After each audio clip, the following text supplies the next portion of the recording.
Hi friends, it's Becky, and it is time for some late night beading with Becky.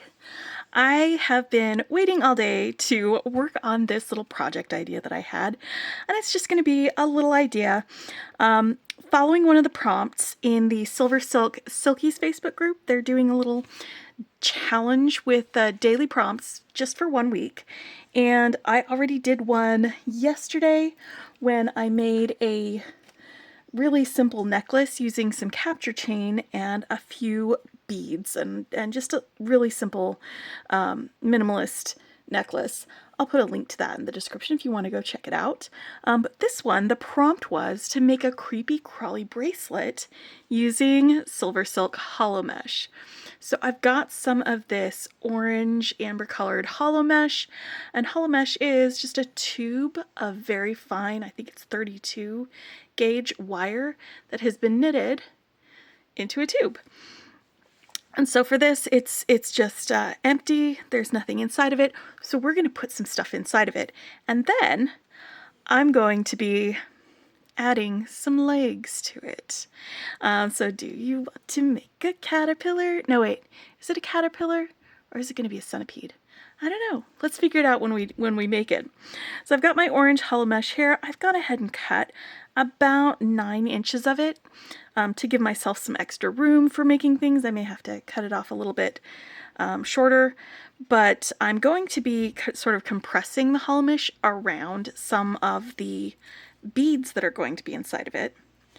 And then I'm going to be using some 24 gauge wire to make little legs that are going to use these seed beads. These are 11-0 seed beads, and they are this matte color, like taupe color silver lined bead.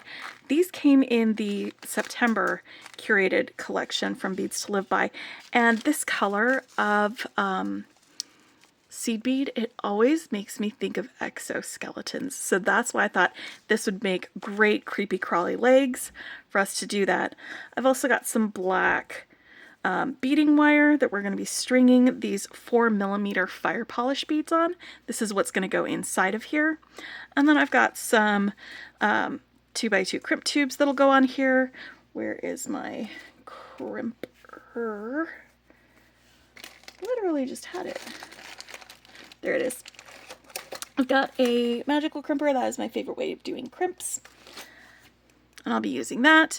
And then I thought I might grab this little magnetic clasp for closure because it'll make it easy for closure, and also because then it might look a little bit like a bug head.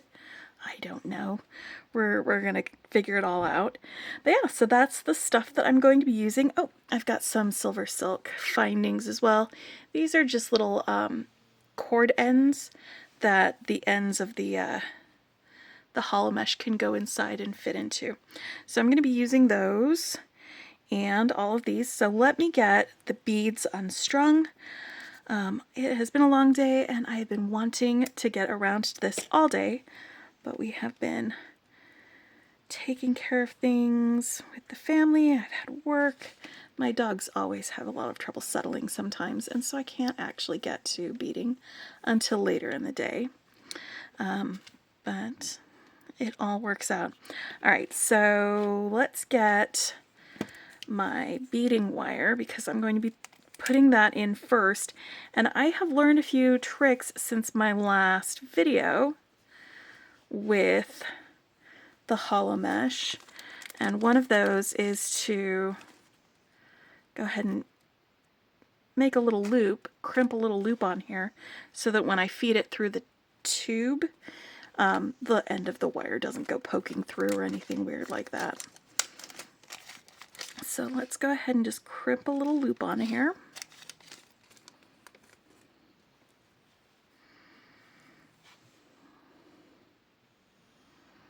There we go.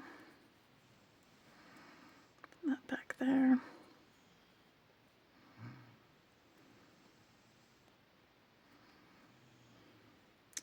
And I'm probably going to be leaving this loop for the closure and all that at the end of it. I'll just attach a jump ring to it for this once I'm done with that end of it. So I'm going to go ahead and use my magical crimper. There's a little concavity in here. You want to fit the crimp centered into that concavity and give it a little smush. It just smushes down the corners of that. A 90-degree angle, give it another smush, and just keep turning it at different angles all the way around. Give it smushes, several smushes, until it has smoothed out all of those corners, and you have a nice little ball of crimp. Alright, so let's go ahead and just feed this through here.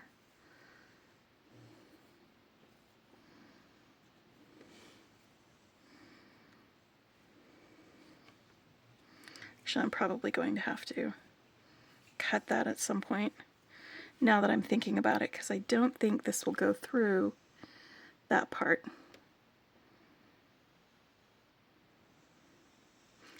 Or I can start over again, can't I? Because I'm going to need about this much wire. So yeah, let's start over on that, actually.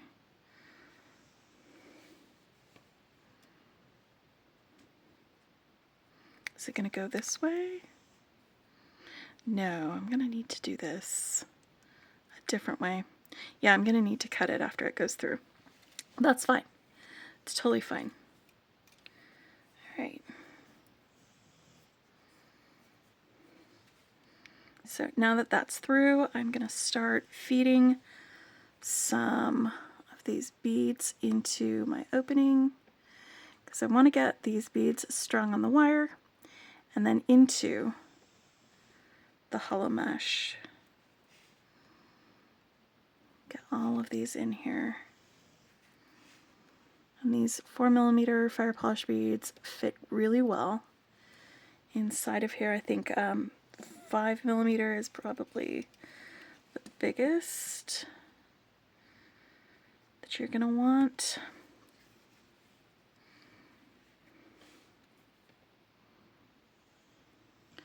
And I'm not going to want them too crowded because there's going to need to be some space in between them for the little legs that we're going to be making with our wires. And I'm going to need to cut some more of these wires, I think. That's not going to be a hard thing to do. I'll show you the cutters that I've been using. They're really great for just cutting multiple lengths of wire.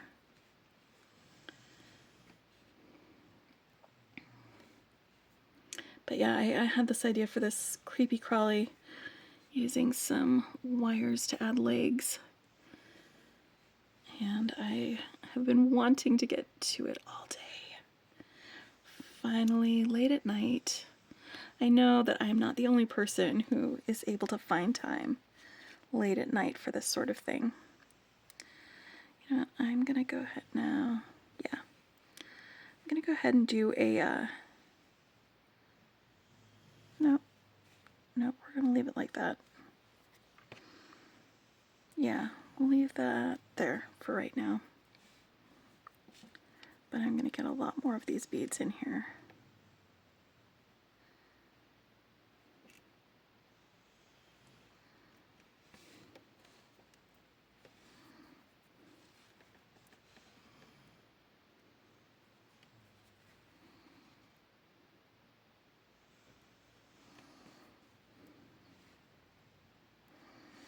I can add this to my little collection of spooky bracelets that I've been making this month. I think I might need all of these, actually. Maybe. There is going to be some space between them because we're going to be compressing the wire around each bead.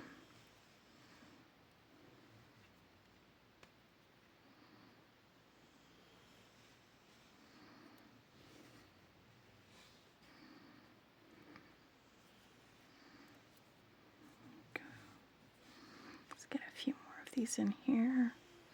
You could probably do 5mm beads as well, but they might take a little more cajoling to move through the mesh.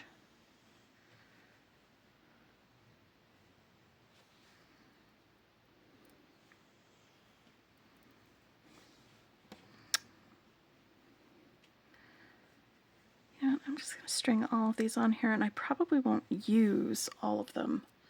I'm probably going to need to take some off as we go through, but I'd rather have them on before we get started than, I mean, I can always add more as well. Okay, I think that's going to be enough for now. I'm going to pop one of these guys onto the end just to keep the beads from coming off, the wire from coming off. And I'm going to go ahead and make my loop over here on the this side. Do another loop. But this time I'm going to have this on this side of my hollow mesh. You know what? I can actually, let's just do this. That way I can come back and do my loop later. Yeah, let's do that.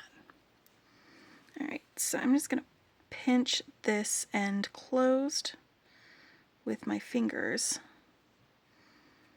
so that it doesn't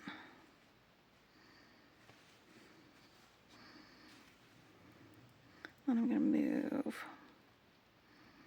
move one of these at a time, or, you know, there we go.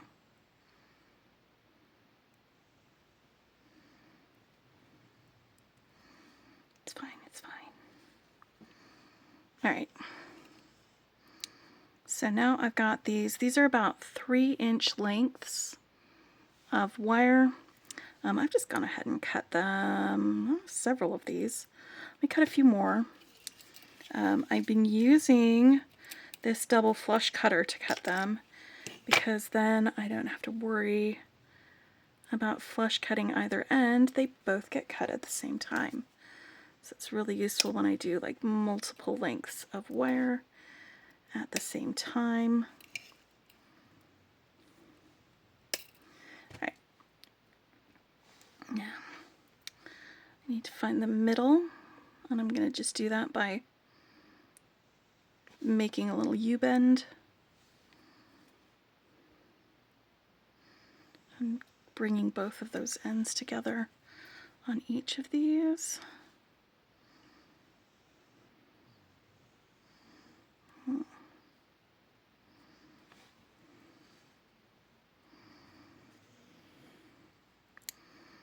think I need to deepen that bend a little bit. So where is my round nose pliers or bail making pliers?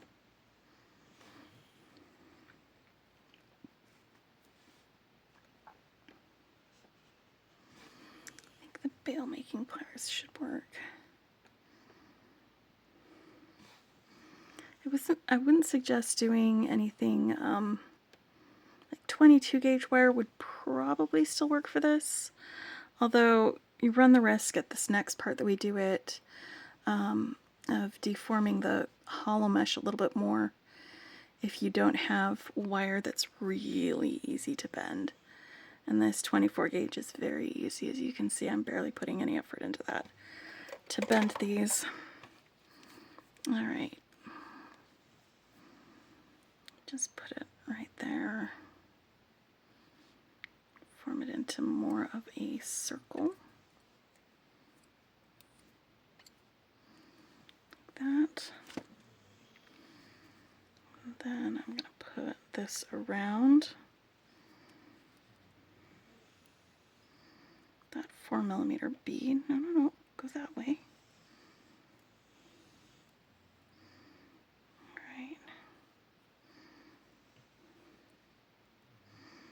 A little bit fiddly. Here we go.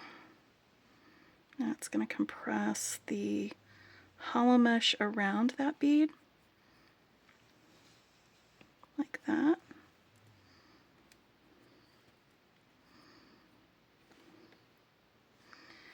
And it's crossing, one is going that way and one is going that way. I'm just going to give it a little twist so that they change direction.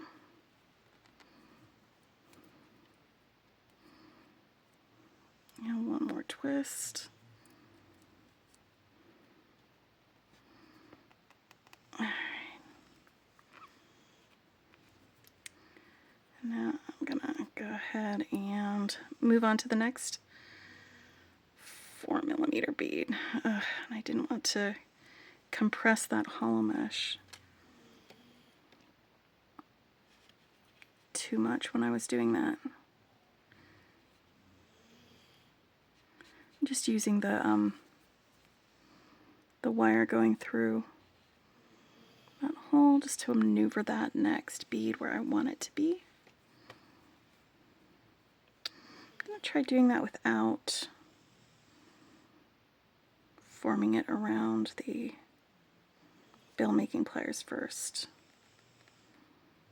Okay, I think I like that one better.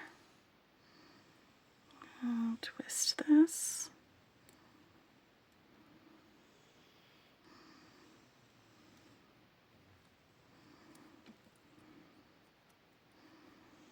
All right, I'm going to keep going. One more bead.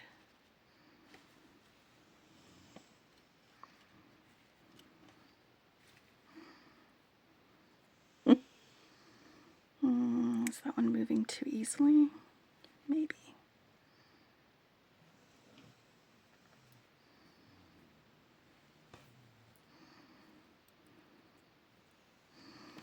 I think I need a plier to hold that while I twist this. Yes, that's going to work so much better.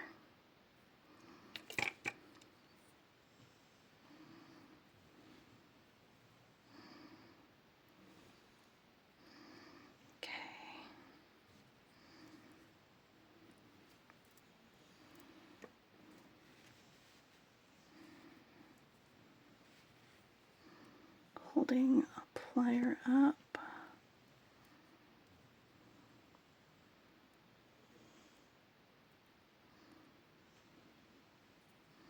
There we go. Use the plier to hold that.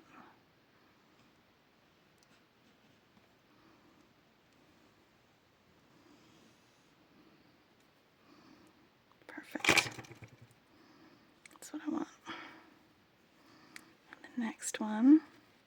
So I'm going to keep going along here with these, and I'm just going to keep twisting these guys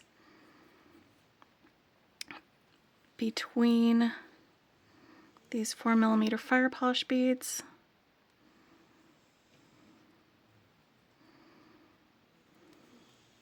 Yeah, pre-forming it wasn't going to be as effective.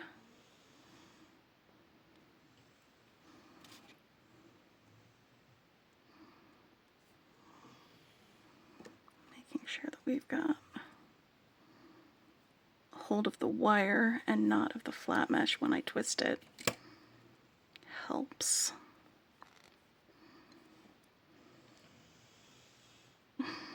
Oh my goodness, yeah. They're not going to be as long as this. They're going to be a little shorter after we get all of this in here. But yeah, I'm going to keep going, and when I'm all the way to the length that I want it to be, then I will get the rest of the caps on there and do all of that. So I'm gonna let you guys jump to the part where I have got all of these twisted on there after I've done a few of these, and we'll get to that next step. So I don't think that part was recording. I measured it to about 7 inches and then pinched off just this last bead. And then I very carefully used my wire cutters to cut off just the end of my flat mesh. And now I am getting ready to do my crimping on the end. I thought that this had been, I thought it was recording when you guys were watching me do that. That's okay, so that's just going to cover that end. This is going to be very uncomfortable to wear if I leave it like this, but these are, one, going to be shorter, and two, they're going to have these beads on them, and they're going to be little curvy legs. So right now it's like this, and it's going to be very different soon. So I'm just going to make loops on each end, and then we'll be attaching jump rings and the magnetic clasp to them afterwards.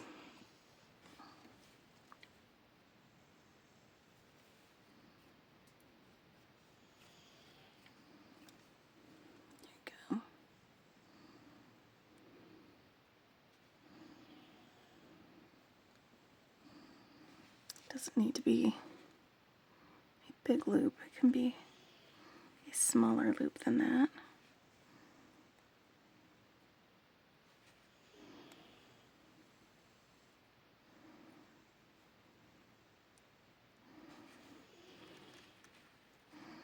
Just enough of a loop that it can do that. Alright, let's go ahead and crimp that. I don't think you guys need me to talk through crimping again. It's exactly the same as before.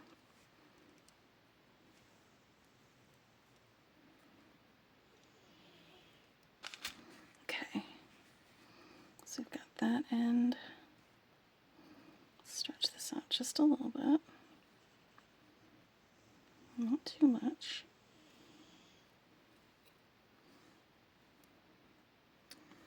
Ugh.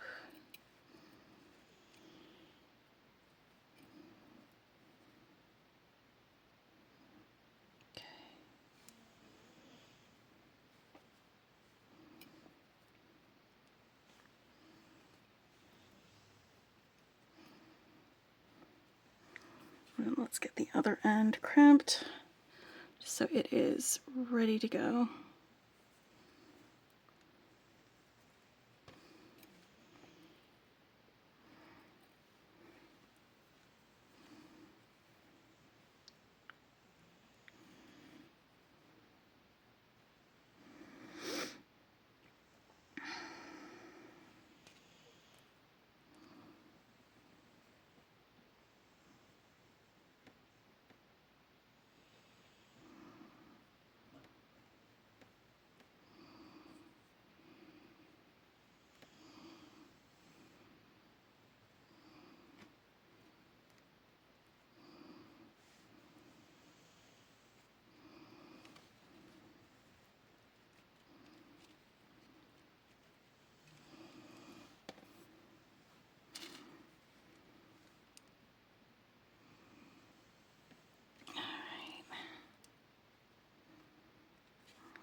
Crimping my other end. This way I don't have to worry about stuff coming apart while I'm working on my legs.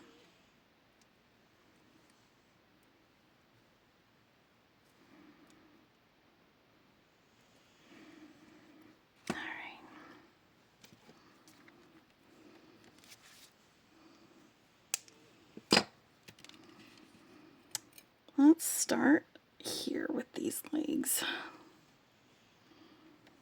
These are gonna go everywhere.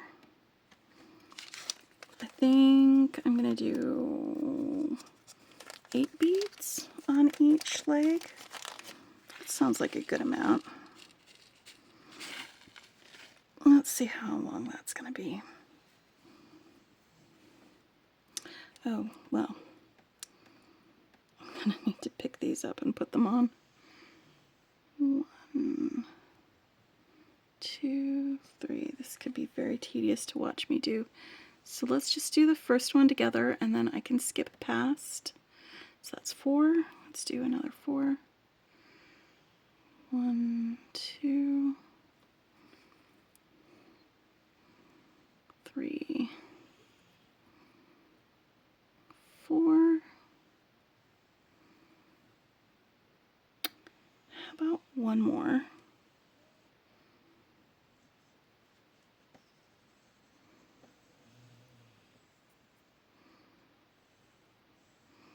I'm going to do something different with this one. I'm going to take the end of my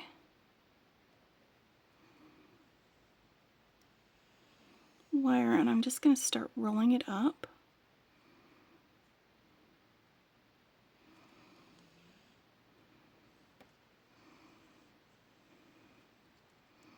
Towards the middle.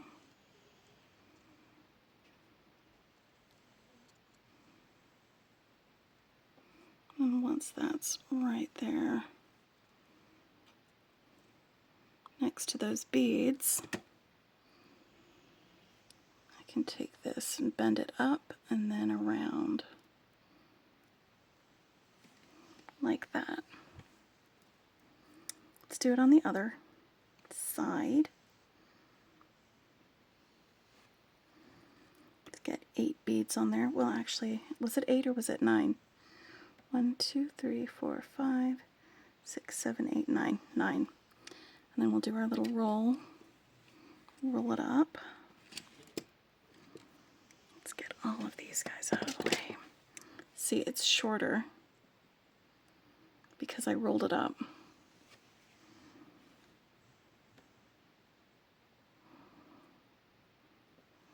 This will also give it a little more structure to have the beads on it.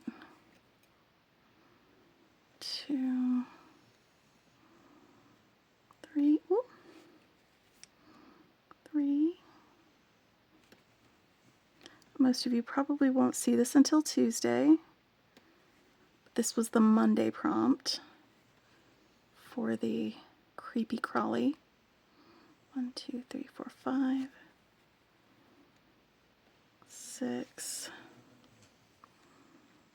7, 8, 9, and then let's go get that wire and start curling that up. There we go.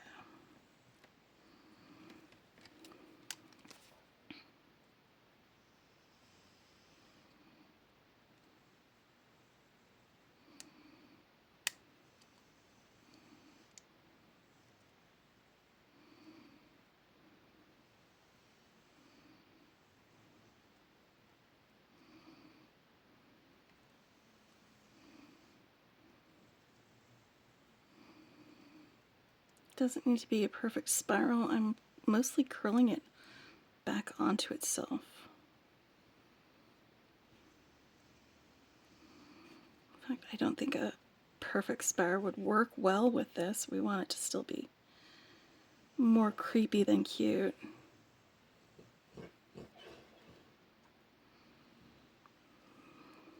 But I want something smooth because that's going to be against the skin when you're wearing it. Now we're going to bend it up, back down.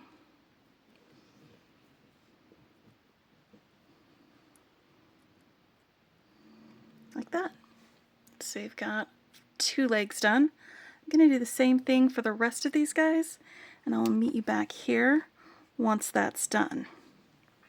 Alright, so I actually had to stop about here and go to sleep and then get some sleep and then finish this up the next day. I just finished it up during my lunch break from work. It does take a while to do all of these little legs for this Creepy Crawly, but it's going to sit on my wrist like that. And it is a little bit short here, so I decided to go ahead to finish this up and get everything connected. I'm going to also add a little bead, and this is one of those gray beads that came in the Soft Flex Gone Batty kit.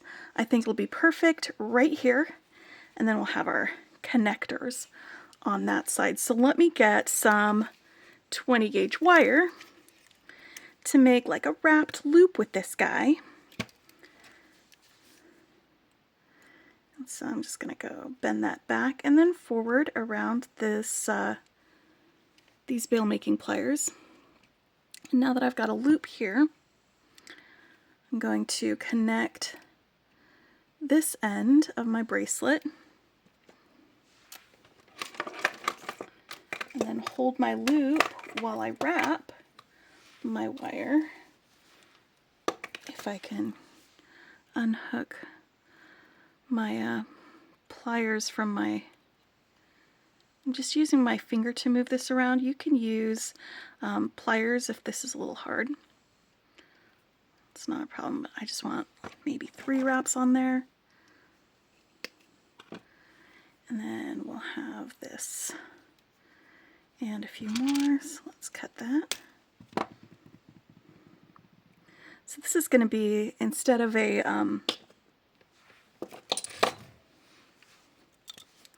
like a jump ring to connect the end of the bracelet with the clasp, I'm going to have this link connecting the end of the bracelet with that clasp.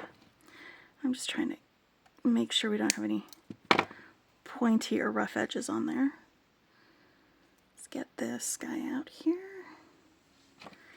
And now I want to have some room between my loop and the bead, so I'm going to bend over the top of these pliers.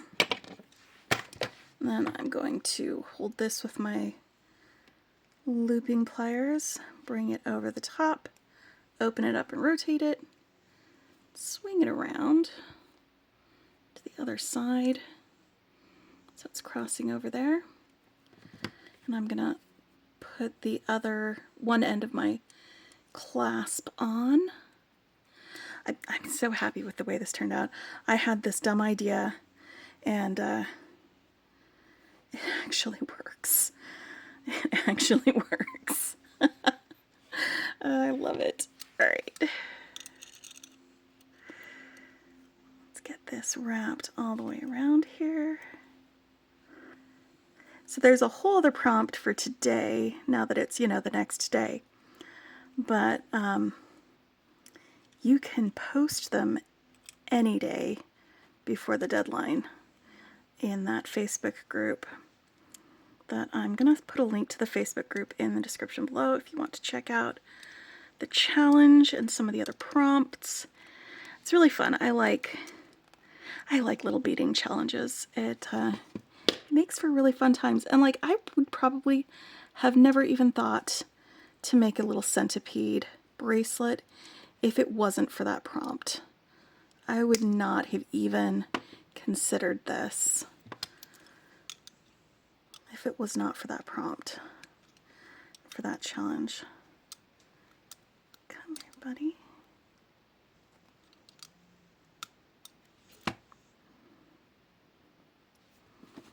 Just trying to get this snipped.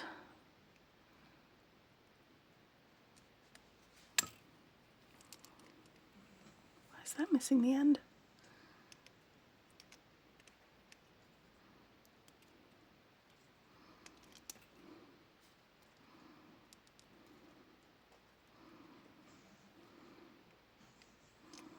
There we go. That's so much better. I'm just cleaning up the coils on my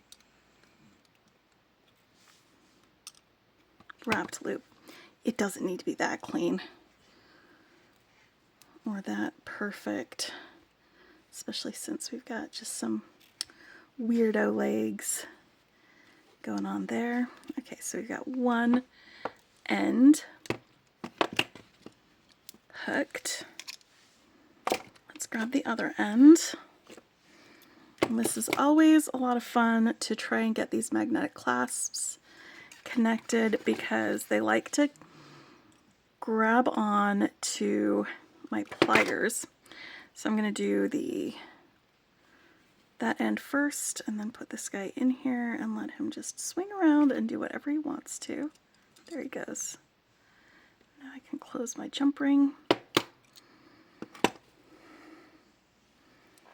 Let's see if this fits now that I have extended the size a little bit. That's a really great way to extend the size on a bracelet if you've made it just a little bit too small, is to add a little bead as a link in there. There you go. So what do you guys think? Is it creepy and crawly enough? All right, I'll put links in the description to SilverSilk where you can find the hollow mesh that I used, and also if you want to get some of these beads. Like I said, they always remind me of exoskeletons. I think they're fantastic, and I got them from Beads to Live By in the curated collections. So they do sell, if they have them in stock, they have extras that you can purchase individually if you did not get that collection. And I will also put a link to the SilverSilk Facebook group so you can see some of the other challenges. I hope you had fun making this with me. I hope this didn't freak you out too much. This is a creepy crawly that will not hurt you. It is completely and utterly harmless. It's not going to do anything to you except maybe look fun and cute and spooky. Anyway, I hope you are having a fantastic week, and I will talk with you later. Happy beading.